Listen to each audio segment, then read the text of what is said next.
Hello and welcome everyone. We're going to give it a couple of seconds before we get started. I see a lot of people trickling in right now.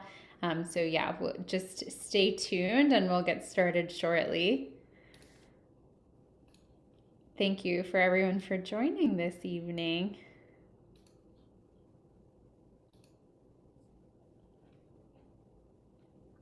Great, it looks like our numbers keep going up.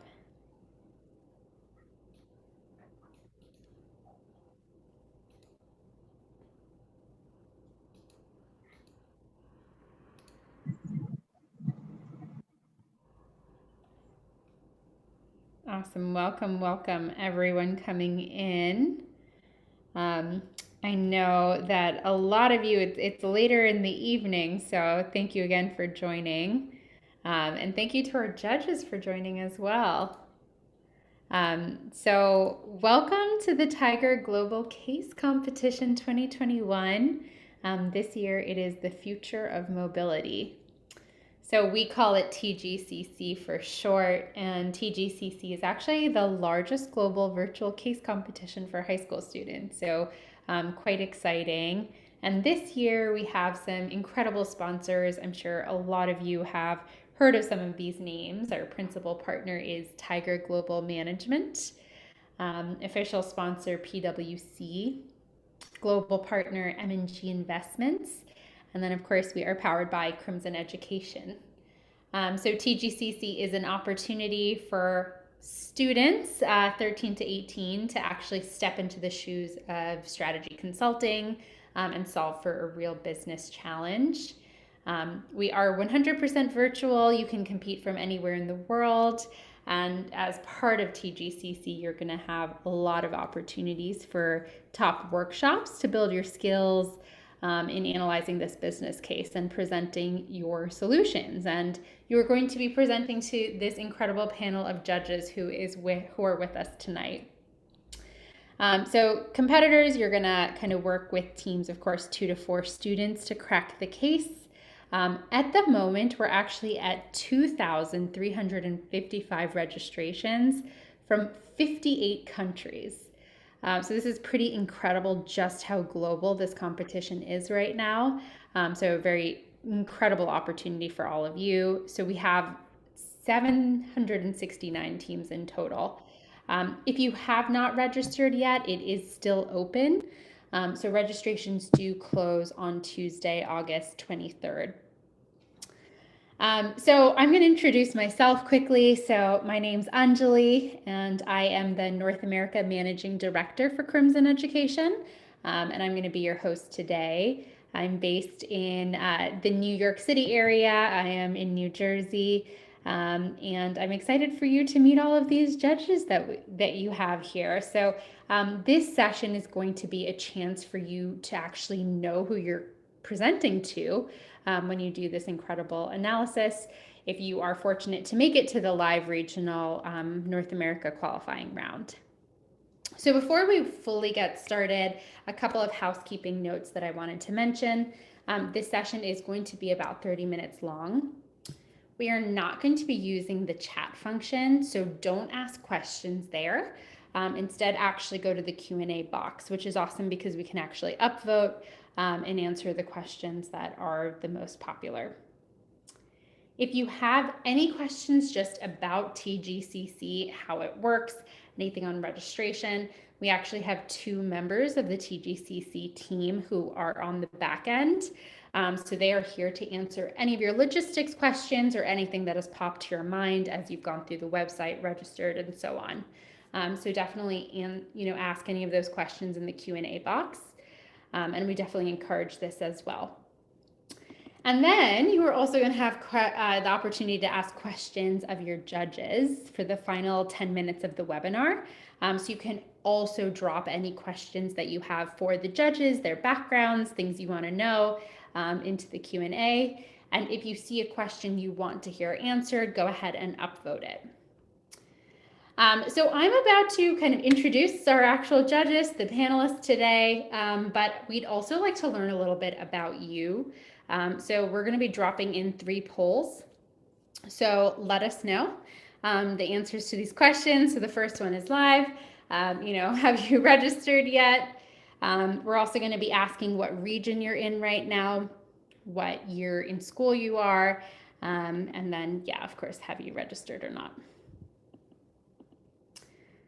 All right, so as you guys are going through those polls, second one's live, what year in school you are, etc. Go ahead and answer this. Oh, looks like there's a lot of competition. 11th grade is winning though. Nice. So yeah, keep answering the polls and I'm going to go ahead and start introducing the judges for you. So first here we have Pablo. So Pablo is joining us from New Jersey as well. Pablo Mendoza is a vice president at Vi Capital. At Vi, Mr. Mendoza serves as a technology investor, and he's advised early stage growth technology companies in the United States, Latin America, Europe, and Asia. Prior to Vi, Mr. Mendoza worked at Goldman Sachs Investment Banking Division, where he executed multiple cross-border M&A transactions. Pablo is a graduate of Columbia University, where he double majored in Latin American Studies and Business Management. Amazing. All right, so now we're going over to Kwang Yi Bo. So we're welcoming him tonight from Toronto in Canada. So Mr. Bo brings interdisciplinary expertise and international experience from US-based investment funds, as well as China-based policy think tanks. He advises Power Sustainable's long-term investment strategy and helps them in developing their sustainability mission. Mr. Bo holds a Juris Doctorate from Columbia University. Okay, so we have two Columbia here. A master's in public policy from Harvard University, as well as a Bachelor of Arts from the University of Oxford. He has been a member of the New York Bar since 2017. Welcome. And then finally, we have Deborah Bell, and she is coming from New York as well. So Deb is bringing a global wealth of strategic and financial expertise, which spans over 10 years as an investment banking professional, advising companies on a wide range of strategic solutions, so predominantly in M&A transactions. And then she's also most recently been in a role as the Senior Vice President of Strategic Finance at Blackstone's backed apparel company called Centric Brands. She holds a Bachelor of Law and Bachelor of Commerce in Finance and Management from the University of Otago. And she's also been admitted to the New Zealand High Court as a barrister and solicitor. She is active in early stage investing, and she also sits on the board of consumer tech startup called Powered by Flossie. All right, amazing. Thank you. As you guys can all see, we have a stellar panel of judges for this region. They're all very excited to share insights with you into their careers and what they're also interested in as well. So if you had any questions that pop up as I read these incredible bios, please make sure you're throwing them into the Q&A, and I'm going to get to them once we go through some of the questions that we've prepared here. So Kwang Yi, I'm going to start with you. So first question, what is one piece of advice you would give to someone who is starting out in their career? Well, first of all, Anjali, thank you for that kind introduction. I'm really happy to be here and hopefully meet some of the young talents very soon. Okay, so one piece of advice, I'd say, okay, ask for advice. I think, many people underestimate how many people out there are willing to actually help you.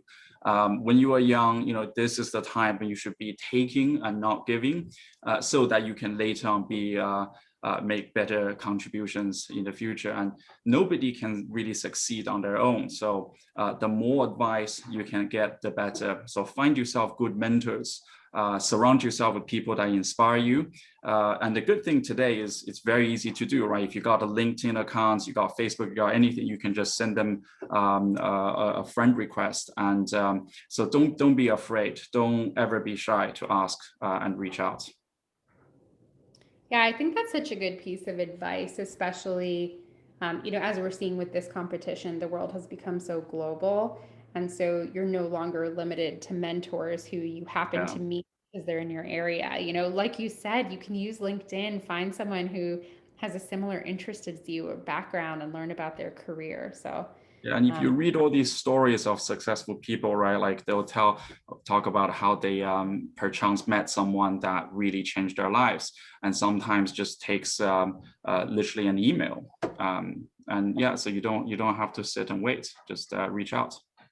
yeah, just put yourself out there. That's Mhm. phenomenal advice. All right, so Pablo, same question. You know, what piece of advice would you give to someone who's starting out in their career? Yeah, sure. So again, happy to be here as well. Hi, everybody. Good to talk to everyone and look forward to answering some questions. In terms of the piece of advice, it kind of ties a little bit to the prior point, but it's mostly just being ridiculously overly communicative. I think when you're starting out in your career, you don't really understand the big picture, and that's okay, like you will over time. But the best thing you can do is just communicate as much as you can in every aspect of what you're doing, ranging from, hey, I'm stepping out for a bit, like anything I can take care of in the meantime, or hey, I'm going home, to like, I don't understand this. Like, is there a framework to how I can approach this problem? To, hey, it seems like you need help with this. Like, is there anything I can help? Just like always look for ways to communicate, because eventually you'll start pattern matching. And when you start pattern matching, then you won't have to be like, hey, I'm going to step out. You already know, oh, this dude is like free from this hour to this hour, or you already know, oh, I know how to approach this problem. But at the very beginning, to learn all those things, you need to be extremely communicative. So I would just say, really hammering that point home, especially as you're starting off in fields where you're not as familiar with the material or the structure.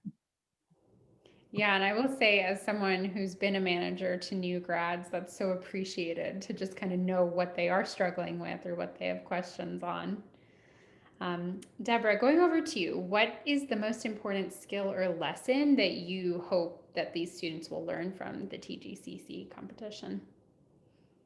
So hello everyone, lovely to meet you as well, and great that you're getting involved in the CASE competition this year. So I think the main skill that I would like everyone to learn from this is just the importance of confidence in everything that you do, for being confident in your work, and that's a key component. One of the key components to be able to have that confidence is preparation. So confidence is really important across, any career path. And it's not something we often talk about. And I found that I am usually most confident when I'm most prepared. So I think that when you're putting together your case, and doing the preparation, bear in mind that all the work, in the background, all the research, all the extra reading makes you that much more prepared, and then you can go into your case comp with great confidence, which will shine. Yeah, that's great advice. And all of you will have that chance to showcase your confidence as well to these judges.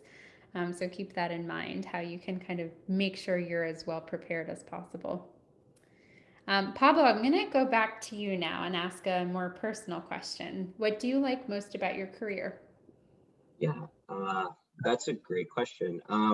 So for context, my career, it's in kind of like private equity, technology private equity. So we invest in companies ranging from SpaceX to Reddit to Neuralink, et cetera.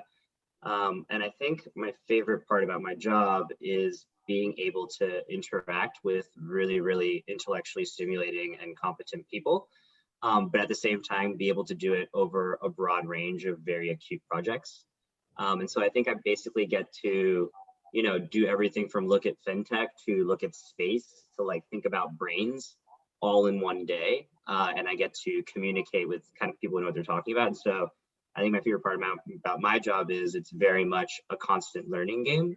But there's just so much breadth to it that like, there's no end to it, and it kind of just compounds, right? It's not like an athlete where you kind of have a peak and you go down, like you kind of just continue to accumulate this knowledge. And so definitely my favorite part is just to meet these incredible people and really learn a lot from some really cool companies. Those are extremely cool companies too. I feel like some Yeah, of the they biggest are. names Yeah, out there. Yeah. it's fun Kind of stuff. changing the game. Yeah, that's amazing. Um, Deborah, going back to you, how and why did you choose the career path you're on now? You know, you've got the law background, the business background. I'd love to hear more. Yeah, it's quite a neat story, to be honest. when I was finishing high school, I knew I had an interest in business, but I wasn't sure exactly what I wanted to do. So I decided to go and study law and business to just keep my options really broad. But when I was a 14-year-old girl, my dad, who was as a sheep farmer in New Zealand, he had taught me about the stock market and share market, and I bought my first stocks when I was 14-year-old girl, which isn't very common. And so he taught me sort of this life of finance, and it never really hit me what it was and that it was a career path until I was deep into my law degree and the financial crisis hit the world of 2007, 2008. And I was doing a legal internship, and I kind of watched the world, the markets crash in New York City and Wall Street and all that kind of stuff. And I thought, like, wow, like, you know, there's this whole other world, there's this whole other career in finance that like is a possibility. And from little old New Zealand, you know, over 15 years ago now, like it wasn't something that was broadly communicated, and especially to women. So I went back to university in my last year, and That was a brave time to get into finance.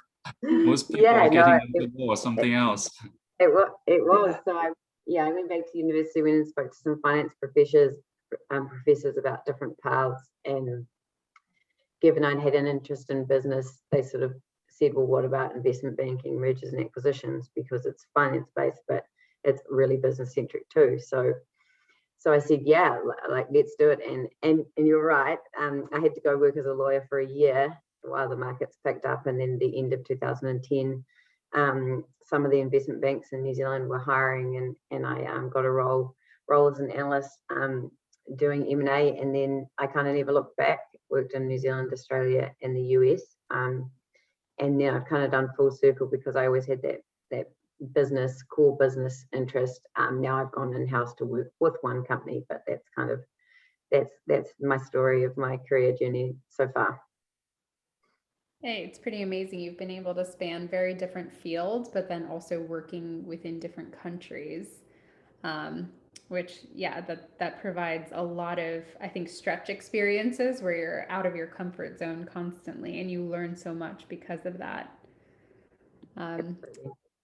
Kong-Yi, I want to throw you a doozy. What's the most important leadership lesson you've learned, and how has it proved invaluable? Okay, I know, you know, like people love to talk about this like leadership, right? And I've taken some like classes on there too. But if there's one thing I feel I've actually learned is basically don't listen to any leadership classes, because there is no virtue that's an absolute truism, right? And you know, people can say, all right, like you got to be persevering in what you do, and do it as hard and as you know, go through the whole thing, right, and never give up. But sometimes, like if something doesn't work, you do need to give up. Or you know, the common trait is, okay, compassion is a great virtue, which you should have. But it shouldn't prevent you from making tough decisions. You know, if you shouldn't be afraid of upsetting people's feelings, because there are times you need to also just be stern. And sometimes, actually, to be fair, you might be a little bit less compassionate. So there is really not a single virtue. And I think what everyone should do, right, is to just get as much experience as possible, because, you know, how do you judge when is the right time to give up on something? How do you judge, like when you're faced with a moral dilemma, when both things are bad? Ultimately, that comes down to experience. So what you've got to do is just to try, and don't be afraid to fail. I know that's a bit of a platitude, but really, you know, get out there, take on as many things as possible, and then see what really fits you. As what Deb was saying, right? Like she's tried law, she tried different things, and you never know what can be surprisingly a good fit for you. Yeah, I think that also couples very well with your answer around mentorship and seeking that out, because you do want to go out there and take these huge risks, but it's I'm consistent guidance, right? So yeah, that's really good to kind of pair together as well.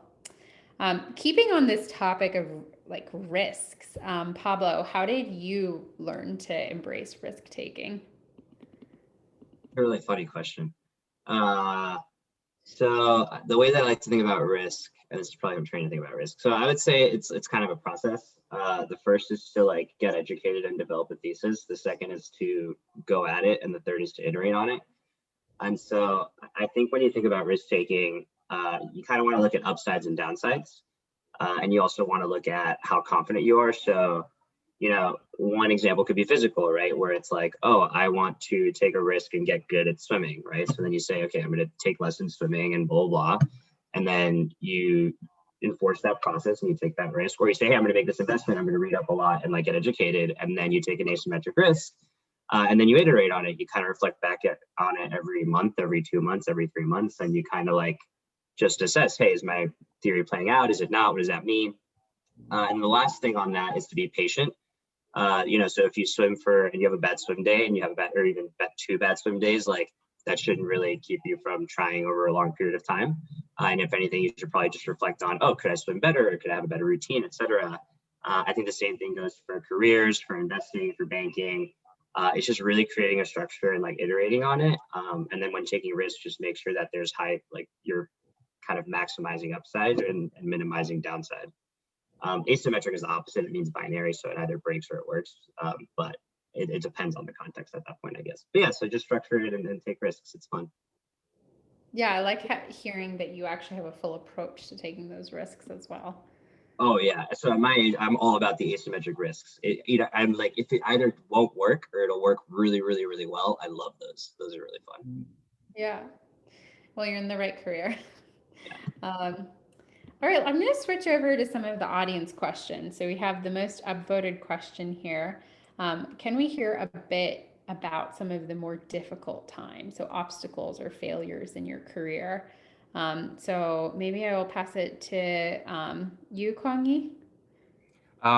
Yeah, sure. I think so. I also kind of went through several career changes as that did. I also was doing law.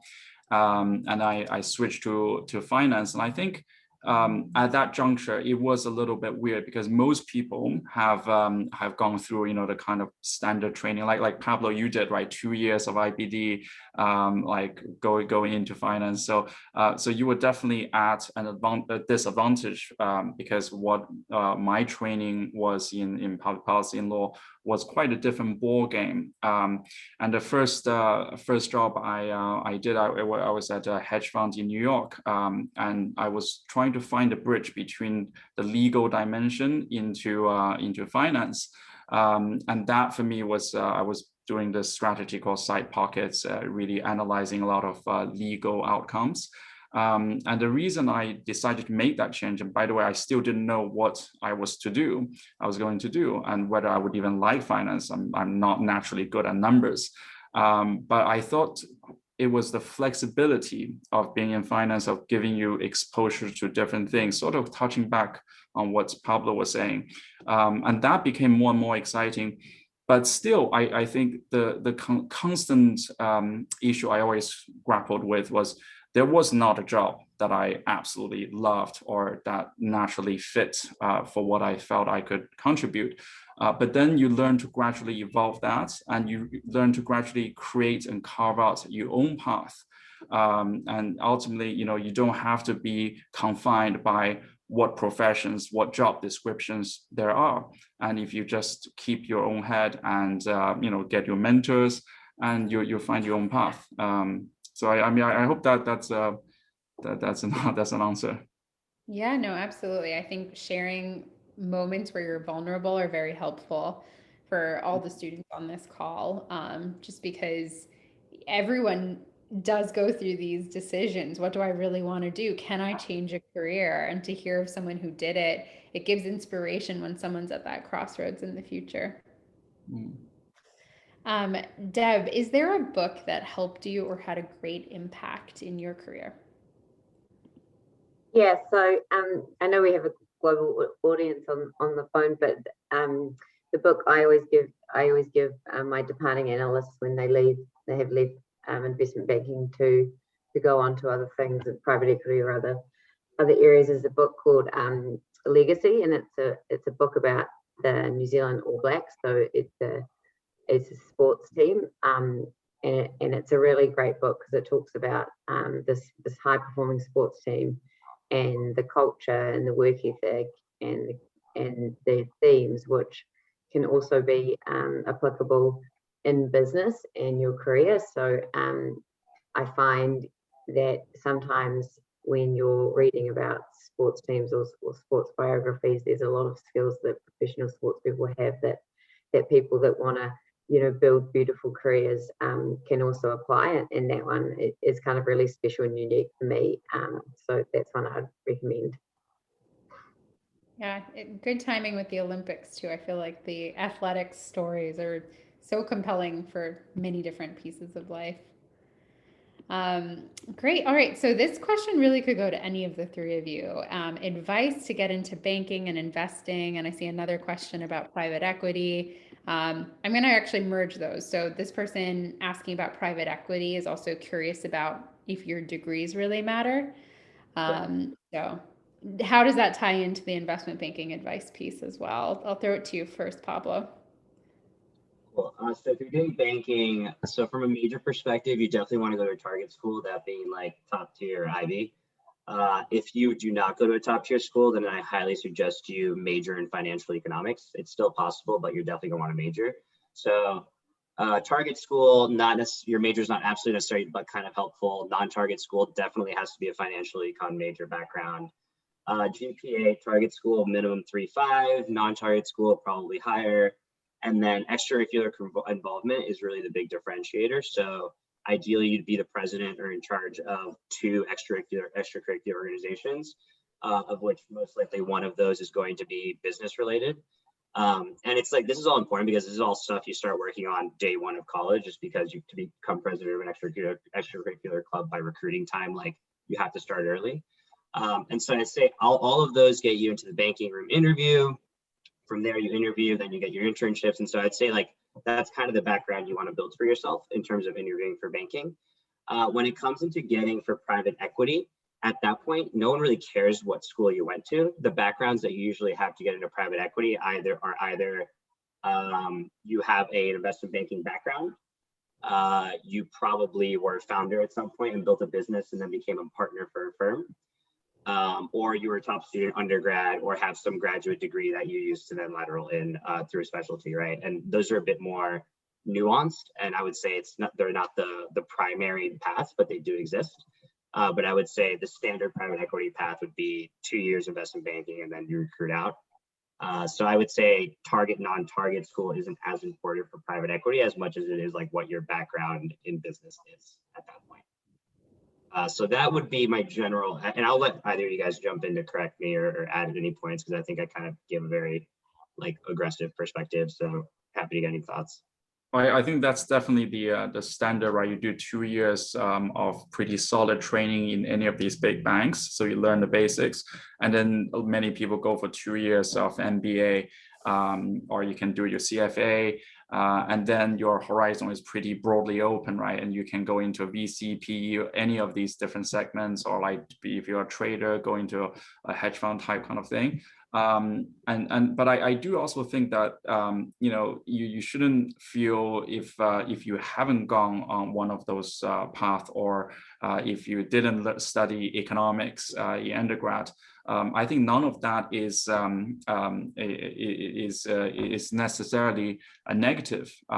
Many people I know also look for, say, if you were a classic scholar, or if you had more idiosyncratic pathway, and that's definitely okay. All you need, right, is to be trained in critical thinking, to have a good mind, and it doesn't really matter where the specific experience comes from. And ultimately, right, if you're sharp and if you didn't waste your time, you can really parachute into any position as well.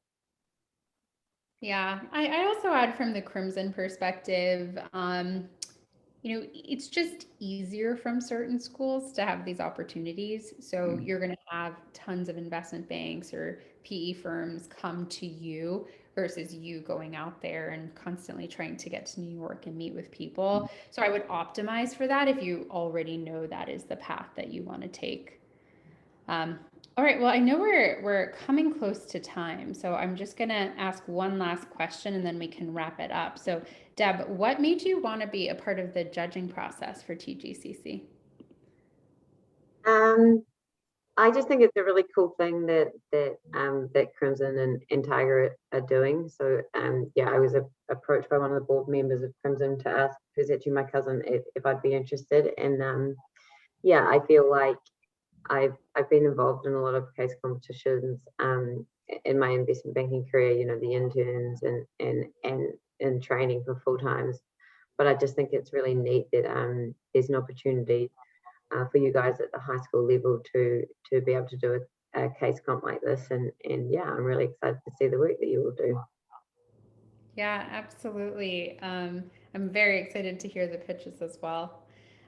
Thank you. Huge thanks to all of you as judges to spend your time with us and share your expertise and insights. I'm excited to kind of hear from some of the students how that inspired them. So the recording of this webinar is going to be sent out to all webinar registrants on Friday, and then all of the competitors in the weekly Monday email. And for those of you who aren't yet following the competition on Instagram, it's at Global Case Comp. So for what's next, this Friday, TGCC is hosting another global webinar. So this will be a good chance for you to learn a bit more about consulting and investing. So you can see the details up on the screen right now. So you can actually hear from a bunch of experts on this panel. And if you want to sign up, just go to the TGCC website and you can go to the events page there. Also, if you haven't registered for TGCC, do not forget the registrations are closing next week on August 3rd, and there are no exceptions to kind of this deadline. So make sure you register. You need your team, 2 to 4 students. You can sign the QR code that's up right now on the screen to keep that handy. There's also, a lot of opportunities for you to just learn from working with your team, but there are going to be some amazing global prizes. And one of them is mentorship, something that we discussed a lot tonight. So you'll have sessions with global leaders. You'll have opportunities for internships. There's also cash prizes. So definitely don't miss out. And then we're excited to see you represent North America on the global stage. Last year, the 2020 third place winners were from the US. So that was super exciting. And we are hoping to take first place this year. So thank you all again for joining this evening, and for our sponsors, Tiger Global, M&G Investments, PwC, and Crimson. We're excited to see you all soon. Have a great night.